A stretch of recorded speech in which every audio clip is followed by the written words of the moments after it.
기독교 강요는 뭐라고요? 예, 강령입니다. 성경을 바라볼 때도 내 입장에서 내가 믿기 편한 대로 성경을 읽는 것이 아니라 저자가 말하는 그 의도가 무엇인지를 정확하게 파악하는 문법 훈련, 문장 훈련, 여러분, 시대적 배경을 명확하게 이해하는 그런 교육이 필요하다는 말입니다. 그래서 칼빈이 한마디로 정의한 거예요. 하나님의 절대 주권에 맞춰서 저자는 성경을 기록했다. 여기에서 처음에 등장한 사상이 바로 따라해보세요. 유기적, 완전, 축자, 영감설이에요. 그게 바로 기독교 강요에 등장하는 최고의 하나님의 절대 주권을 바라보는 눈입니다.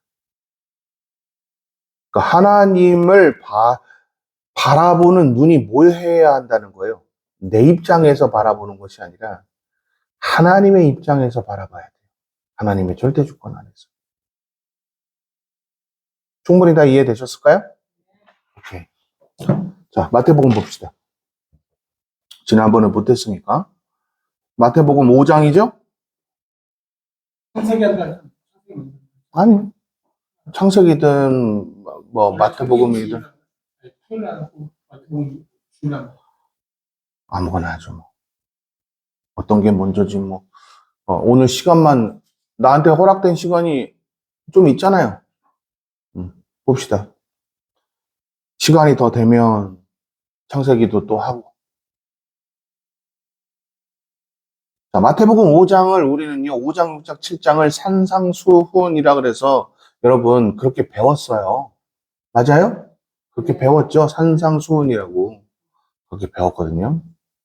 왜 그랬을까요? 산 위에서 아래를 바라보면서 하나님께서 교훈하신 내용이다. 여러분, 이러면 의미가 좀 짙어지지 않겠죠? 그리고 실상 산 위에서 하신 말씀이었을까요, 이게? 아니면 제자들에게 늘 말씀하시던 제자도였을까요? 이거 여러분 배 위에서도 말씀하시고 어디 가나 말씀하시고 아무튼 어디를 가든지 이 말씀 안 하셨을까요? 근데 우리는 이거를 산상수훈이라고 이야기합니다. 왜냐하면 마태복음과 마가복음에서 산 위에 올라가서 중턱쯤 되었을 때 앉으시고 많은 이들에게 설명했다 하여서 산상수훈이라고 얘기합니다. 근데 여러분 1절 한번 읽어보실까요? 시작. 그때 예수께서 많은 물을 보시고 산에 올라가 앉으시자 그의 제자들이 다가왔습니다. 바로 이 부분을 명확하게 이해하면 산상수훈이라고 얘기하는 것이 얼마나 어리석은지를 알 수가 있어요. 그냥 앉으시자 제자들이 다가온 거예요. 그래서 하늘나라의 복음을 선포한 거예요. 2절 한번 읽어보세요. 시작. 예수께서 입을 열어 그들을 가르치며 말씀하셨습니다. 거봐요. 많은 제자들이, 많은 사람들이 올라와 있는 것이 완벽하게 되었을 때쯤 예수님께서 말씀을 전달하신 거예요. 근데 이게 4장의 연속성이겠죠? 그러면 SNF 사람들이 처음에 지지 기반을 가지고 있었다는 것에 대해서는 여러분 충분히 제가 설명 안 해도 이제는 아시겠죠? 만약에 이 강의를 이해를 못 하시는 분들은 유튜브에서 마태복음 4장 강의를 꼭 읽으시고 들으셔야 될 겁니다. 제가 리바이벌 하지 않겠습니다.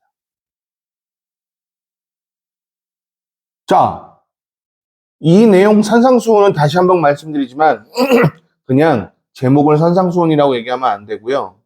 제자도 정신에 입각한 하나님 나라의 말씀이라고 하는 게 맞아요. 됐나요? 제자도에 입각한.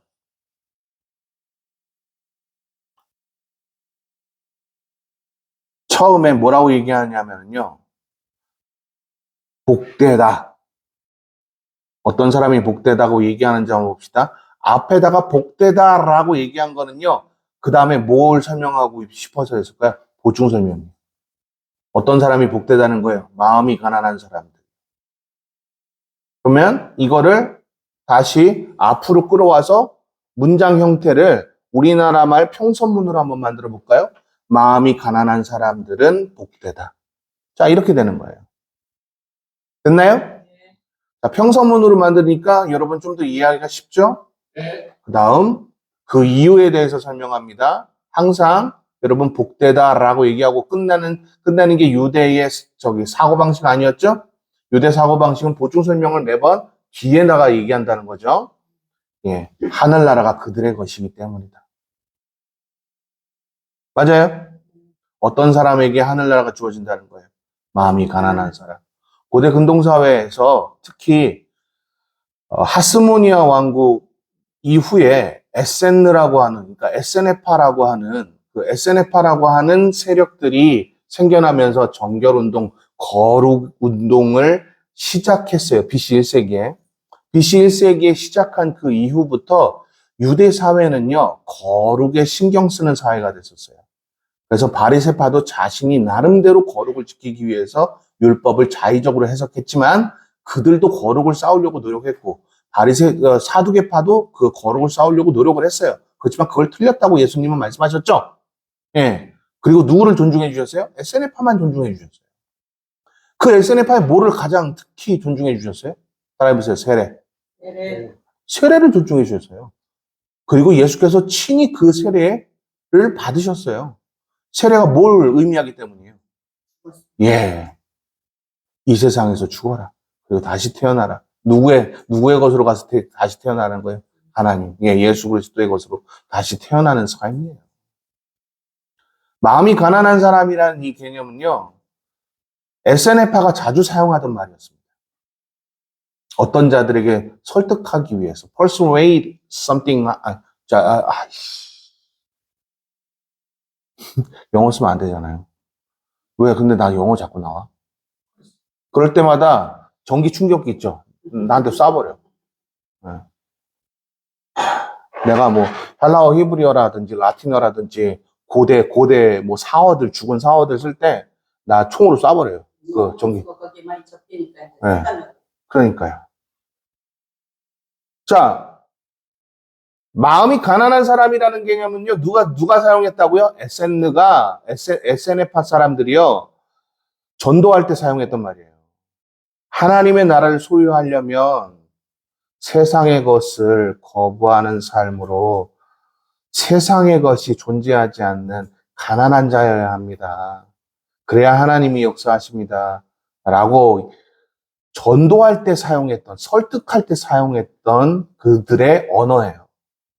근데 그들의 언어를 예수님이 어떻게 하신 거예요? 존중하셔서 이 말씀 쓰신 거예요.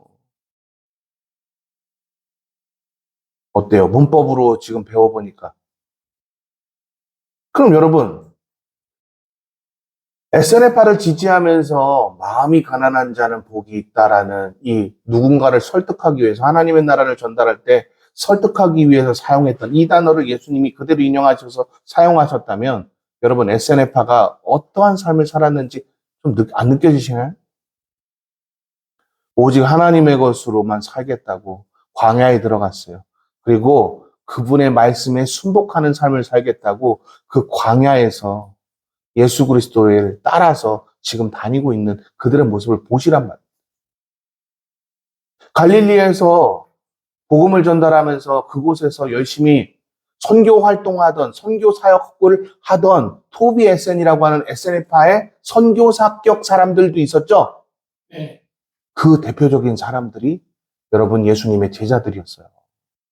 베드로도 에센파였다고요. 알고나 얘기를 해야지. 이런 시대적 배경도 모르면서.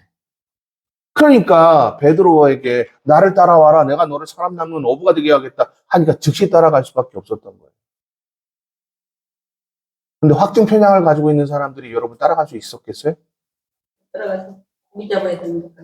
그러니까요. 자, 하늘나라는 누구에게 주어진다고요? 아니, 하늘나라는 누구한테 주어진다고요? 자, 이거 누구한테 사용하던 언어라고요? SNF가 누군가에게 복음을 전할 때 사용하던 언어죠? 예. 세상의 것이 아닌 하나님의 것으로 가득 채우는 사람. 그러니까 여러분, 가난한 자에게 복음이 주어진다는 말이 맞는 거예요. 예수님도 뭐라 그랬어요? 세례자 요한에게 가서 전해라. 귀가 먹은 사람은 귀가 들리고요. 눈을 보지 못한 사람은 눈이 보여지고요. 병든 자가 치료가 되고요. 그 다음에 복음이 가난한 자에게 전해진다. 이렇게 전하라 그러죠?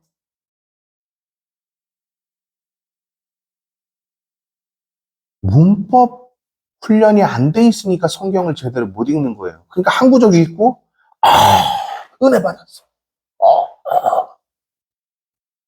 자, 한 구절 읽었는데 어떻게 은혜를 받아요? 그리고 은혜는 받는 거예요? 입는 거예요?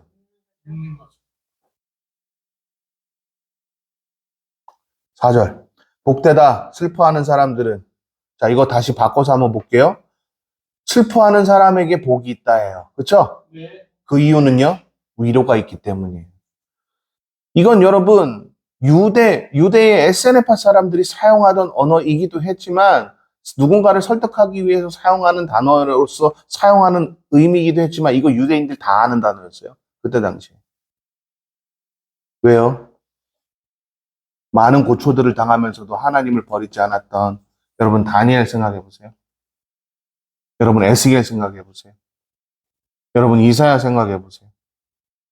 그들의 사고와 그들의 모든 존중 사상들이 덧입혀져 있는 메시지였다고요, 이게. 그렇다면 슬퍼하는 사람이라는 이 개념은요, 결국 애통한다는 이 개념은요, 정말 자기의 것을 다 내려놓고 하나님의 것으로 가득 채우기 위해서 무던히 부딪히는 삶을 살던 유대인 자신이었을 가능성이 높은 거예요. 그래서 실질적으로 신약 중에 마태복음을 되게 좀 연구를 잘해서 논문을 많이 쓴 로버트 스타인이라고 하는 사람이 있습니다. 로버트 스타인이라는 교수는요, 이렇게 얘기해요. 이때 당시에 슬퍼한다는 이 개념은 하나님의 것을 선택함으로 여러 나라들의 핍박을 받으며 살아왔던 선조들을 떠올리게 했을 것이다. 그렇게 얘기해요. 그렇게 얘기한다고요. 뭐겠어요? 진리를 수호하기 위해서. 정말 어마어마한 고통이 당하니까 가슴 아프게 괴롭고 고통스러웠겠죠. 근데 그들에게 뭐가 있다고요? 위로가 있을 것이다. 이 위로는요, 여러분, 해결이 됐다는 얘기예요. 그 고통과 슬픔이. 그게 바로 전제 조건입니다. 복되다, 온유한 사람들. 자, 여기서 또 이게 바로 이제 SNF파에서 자주 사용하던 말이기는 했지만 이거를 그대로 유대인들 그 당시에 갈릴리에 있었던 바리새파든 사두개파든 이 메시지를 다 이해하고 있었던 사람들이에요. 온유한 사람들은 복되다. 무슨 뜻일까요? 화를 자주 내지 않는 사람들에게 복되다 이런 얘기했을까요? 그랬을 수도 있겠지만 원어적으로는 그랬을 수도 있겠지만 그때 당시에 배경적으로 그때 당시에 온유라는 개념이 어떤 개념인지 여러분 문법 공부를 해보신 분들은 아실 거예요. 여기서 말하는 온유는 이사야가 예레미야가 얘기했던 말이에요. 그걸 그대로 해설해 놓은 거예요. 그래서 그게 문화가 돼버렸어요. 자, 무슨 말을 했길래 도대체? 핍박받아라, 바벨론으로 가라, 그것에 순종하는 자들은 살 것이다. 이런 얘기들 했던 거 있죠? 그런 것들이 여기에 녹여져 있어서 문화가 돼버렸어요. 그래서 BC 4세기부터 계속 메시아가 오시는 그날까지 SNF파는요, 그 정신을 가르치고 살았어요. 이 정신이 각인되어 있는 사람들을 뭐라고 불렀냐? 따라해보세요. 온유한 사람들. 예, 그거예요. 됐나요? 그러면 여기서 온유한 사람은 무슨 뜻인지 이해가 되셨죠? 어떤 사람이라는 거예요? 순복한다는 뜻입니다. 하나님의 뜻에 순복한다는 의미가 기본적 배경으로 깔려 있는 거예요. 그래서 제가 이 강의를 할 때 제가 어떤 대학원이라고 그러면 안 되죠. 그건 상관없죠, 가면. 2013년인가 14년? 이것도 기억이 안 난다. 하도 오래됐어. 어떤 한 전도사님이 저한테 했던 말이에요. 어떤 전도사님이 그러면은 그냥 온유하다는 우리나라 문화로 이해하고선 이 글을 읽으면 위험합니까? 물어봤어요. 자, 온유하다는 개념으로 살펴봐도 별 차이가 없을 것 같지만 실상 지금 들어보니까 어때요? 차이가 좀 그죠? 크죠? 네. 그래서 배경사가 중요한 거예요. 자, 그렇게 얘기해 줬습니다. 자, 또 보죠. 그래서 그 사람들에게는 뭐가 주어진다는 거예요? 예, 땅이 유업으로 주어진다. 하나님의 나라가 그들에게 주어지네요. 맞아요? 순복하는 자에게 하나님의 나라가 주어지는 거예요. 이해되셨나요? 지금 여러분 배경과 문법 공부를 그대로 같이 하고 있습니다. 복되다, 의에 줄이고 목마른 사람들은. 자, 앞에 복되다를 먼저 강조한 헬라어 문법은 우리나라 평서문으로 한번 바꿔보죠. 의에 줄이고 목마른 사람들은 복되다로 바꿀 수 있어요. 근데 의미가 이렇게 되면은 조금 작아지겠죠. 그렇지만 제가 우리나라 문화적으로 한번 이렇게 평서문으로 바꿔봤어요. 그 이유는 뭐예요? 그들이 배가 부를 것이기 때문이에요. 그러니까 정의를 실현하고 구현하면서 사는 하나님의 의를 가지고 있는, 그러니까 미슈파트를 가지고 있는, 즉 헤세드 컬처를 가지고 있는 사람들에게는요. 아마 이거 유튜브에 올라갈 거잖아. 오히려 내가 또 히브리어를 썼잖아. 이럴 하나의 때는 또 다른 얘기. 어떻게 하라 그랬어요? 전기총으로 쏘라니까, 전기총. 물총 하나 준비해 놓으세요. 그런 걸 하지 말고 계속. 네. 자, 오히려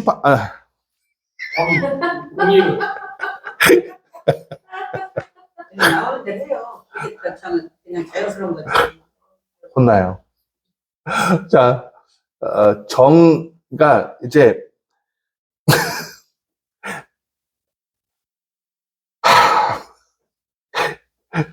하나님의 기준으로 그 기준으로 사는 자들에 대한 개념을 이야기한 거예요.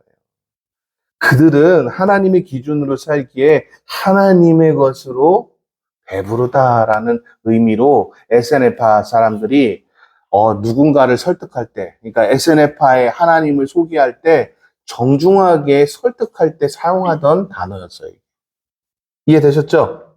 오케이. 다시 복되다. 자비로운 사람들은. 자, 평서문으로 바꿀게요. 자비로운 사람들은 복되다. 그들은 자비를 받을 것이기 때문이다. 그러니까 결국 남을 포용하고 남을 바라봐주고 남을 이해하고 넓은 아량으로 모든 것들을 다 이해하는 이 메시지는 무슨 의미일까요? SNF파 사람들은요, 이걸 고엘이라고 여겼어요. 모든 고엘의 가장 기본은 고엘 제도의 기본은 하나님의 사람들에게 모든 것들을 내려놓고 그들에게 사랑하는 것. 이거 정말 힘썼어요. SNF파 사람들이. 그래서 그들은 하나님의 사랑을 듬뿍 받을 것이다 라는 메시지가 바로 7절의 메시지입니다. 복되다 마음이 깨끗한 사람들은 평서문으로 바꾸면 어떻게 된다고요? 마음이 깨끗한 사람들은 복되다. 그들은 뭐 한다고요? 하나님을 본다. 예, 이거 칼빈이 한 얘기, 요거 제가 설명했었어요. 온전한 눈으로 바라보는 것. 그렇죠? 그럴 때야 진정으로 하나님을 볼 수 있다. 그래서 믿음이 생기는 것은 결국 온전한 시각으로 바라볼 때 믿음이 생긴다 그랬죠? 이거 바로 마태복음 5장 8절을 두고 칼빈이 한 말입니다.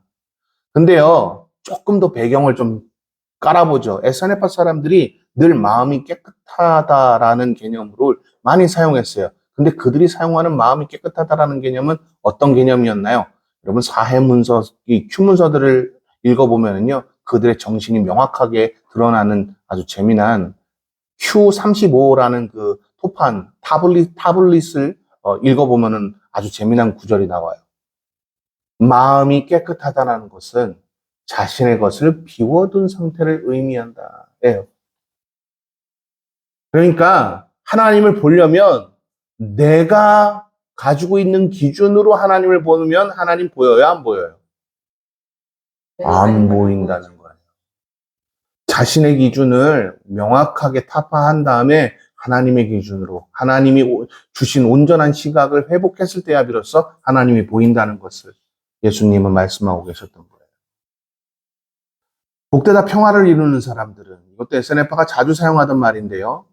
평화를 이루고 사는 사람들, 복되다. 이 얘기는요, 평화를 위해서 무던히 여러분 지키고 갈고 닦고 그들을 보호하고 하는 모든 것들을 여러분 배경으로 삼고 있다는 걸 여러분 명확하게 알고 계셔야 합니다.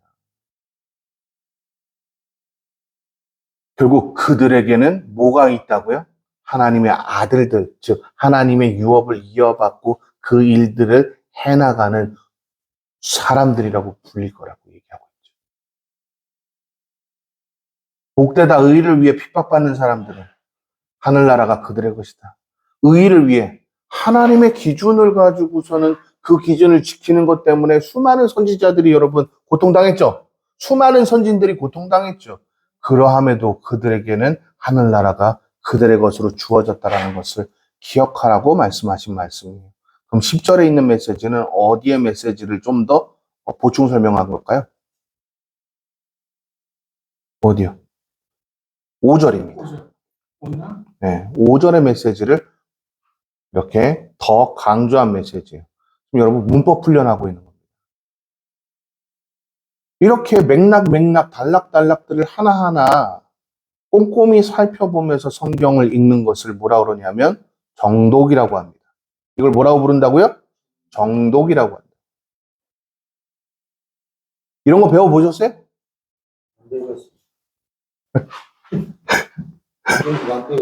그러니까요. 나 때문에 모욕과 핍박과 터무니없는 온갖 비난을 받는 사람들은 복되다. 예수 그리스도 때문에. 그러면서 예수 그리스도가 뭐라고 얘기해요? 기뻐하고 즐거워하라. 하늘의 상이 너희에게 크다. 자, 이 얘기는 지금 SNF파 지지 기반을 가지고 있는 그들이 지금 자신을 지금 추종하고 따라가 오잖아요. 예수 그리스도를. 그들에게 지금 희망의 메시지를 전달한 거예요. 걱정하지 마. 나를 신뢰하라. 하늘의 상이 클 것입니다. 반드시 너는 이것을 믿고 따라라. 이 얘기예요. 됐나요? 네. 그러면서 한 가지 예시를 들었어요. 너희들보다 먼저 살았던 믿음의 선진들도 그런 핍박을 당했다. 됐나요? 네. 오케이. 그러면서 예수님은요, 이 메시지를 마친 다음에 하신 최초의 말씀이 뭐냐면, 희망의 메시지였어요. 어떤 희망의 메시지? 너는 뭐야? 존귀한 자야. 그죠? 예. 그래서 가장 존귀한 소금으로 표현했고, 빛으로 표현했습니다. 볼까요? 너희는 이 땅의 소금이다. 그러나 만일 소금이 짠맛을 잃어버리면 어떻게 다시 짜게 되겠느냐? 아무 쓸데가 없어 바깥에 버려지고 사람들에게 짓밟힐 것이다. 이거 여러분 수많은 사람들한테 아주 엉터리로 해설 당했죠? 소금은 부패를 방지하고. 그런 말이 여기 어디 있어요? 그런 말이 어디 있어요? 생선에다가 소금을 뿌리면 여러분 소금이 어떻게 된다고? 파리도 쫓아주고 뭐도 해주고 뭐 그런 다음에 그런 말이 여기 어디 있어? 문법에 그런 말이 여기 어디 있어? 어디 있어요? 어디 있어요? 저한테 설명해봐요. 있으면 내가 있다고 할게. 봤어요? 지금 소금이라고 설명하면서 세상의 맛을 내는 사람들이다라고 존귀한 자라고 이미 선언하신 거예요. 자신을 따르는 무리들에게. 그런데 이 맛을 잃어버리면 너희는 짓밟히고 버려질 뿐이다. 심판의 메시지랑 같이 등장하고 있어요. 이 이야기에 대해서 자세하게 알고 싶으면 로버트 스타인의 메시아 예수라는 책을 읽어보시면 돼요. 이게 원래 논문이에요. 메시아 예수라는 책이 원래 논문이라고. 너희는 세상의 빛이다. 산 위에 세워진 도시도 너희들을 숨길 수가 없다. 너희들의 빛은 언제나 발산된다 이 얘기겠죠? 이거 여러분 얼마나 커다란 칭찬입니까? 너희들이 나를 따르며 그동안 SNF를 통해서 수많은 훈련을 겪으며 세상과 단절하고 하나님의 것으로 가득 채우고 자신의 것을 땅에 떨어뜨리고 죽고 하나님의 것으로 가득 채운 너희들은 뭐가 있다는 거예요? 이런 자랑스러운 존재라는 것. 하나님의 유업을 이어받았다는 것. 하나님의 나라가 그들의 것이라는 것. 이런 것들을 자부심으로 희망의 메시지를 전달합니다. 등잔을 켜서 그릇으로 덮어두지 않고 등잔대 위에 두어 그 빛을 집안의 모든 사람들에게 비춘다. 그러니까 우리는 어떤 존재라는 거예요? 일단 두 가지 의미를 가지고 있어요. 문법으로 이야기하자면 첫째는 어떤 것도 우리를 뭐 할 수 없다? 어둡게 할 수 없다. 맞죠? 두 번째는요. 이게 어디에 있어야 돼요? 등경 위에 있어야 되죠. 그러니까 높은 곳에 있어야 된다는 거죠. 낮은 곳에 있으면 된다는 거야, 안 된다는 거예요. 안 비춰지죠? 그러면 세상을 널리 비추기 위해서 여러분들은 노출된다는 이야기를 하고 있어요. 또 이것에 대해서 여러분 자세하게 설명한 거 성경 해석학자 로버트 스타인의 글을 읽어보시면 됩니다. 메시아 예수라는. 꽤 오래된 고전서적이에요. 근데 야 어떻게 MDB에서 이것도 안 읽지? 읽어봤어요? MDB 때? 메시아 예수? 추천 아예 안 해줘서 몰라요. 그거 봐요. 다른 책도 많이 읽 그거 봐요. 지 책이나 추천하고 앉아있지. 그렇죠. 여러분 보세요. 안상규가 강의할 때요. 저도 대학원에 강의한 지 벌써 몇 년입니까? 대학원 강의 지금 한지 지금 내가 11년부터 했나? 10년부터 했나? 아무튼. 그러면 저도 15년 넘었잖아요. 10년이에요. 2010년. 그러면 15년이 넘었잖아요. 근데 여러분 보세요. 전 제 책 소개하지 않아요. 제 책은 알아서 살 거고, 지네들이 알아서 사면 되는 거고.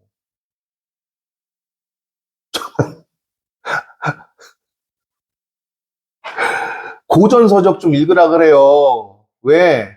이미 성경 해석학자들이나 성경학자들은 다 이미 설명을 해놨다니까. 이게 한글로 그렇게 된 거야? 네, 한국어 한국어로 나왔어요, 그거는. 너무 고전서적이라 너무 오래돼서 그렇지. 자, 그 다음. 이와 같이 너희도 너희 빛을 사람에게 비추라. 명령하신 거예요. 그렇죠? 네. 문법상 이게 명령 형태인 건 알고 계시죠? 그럼 우리는 어떤 존재라는 거예요? 빛을 잃어서는 안 된다는 존재예요. 소금의 맛을 잃어버리면 안 되는 존재인 거예요. 이해되셨죠? 그래서 그들이 너희 선한 행실을 보고 하늘에 계신 우리 아버지께 영광을 돌리게 하라 라고 그들에게 당부의 메시지까지 함께 담고 있어요. 희망의 메시지와 너희들이 자랑스러운 존재라는 그 희망의 메시지와 함께 당부의 메시지도 담고 16절까지 두 번째 단락이 끝나요. 커다란 두 번째 단락. 물론 세부로 단락을 나누면 총 7단락입니다. 그런데 요거 크게 나누면 두 번째 단락이에요. 자, 오늘은 여기까지 시간 관계상. 질문 있으세요?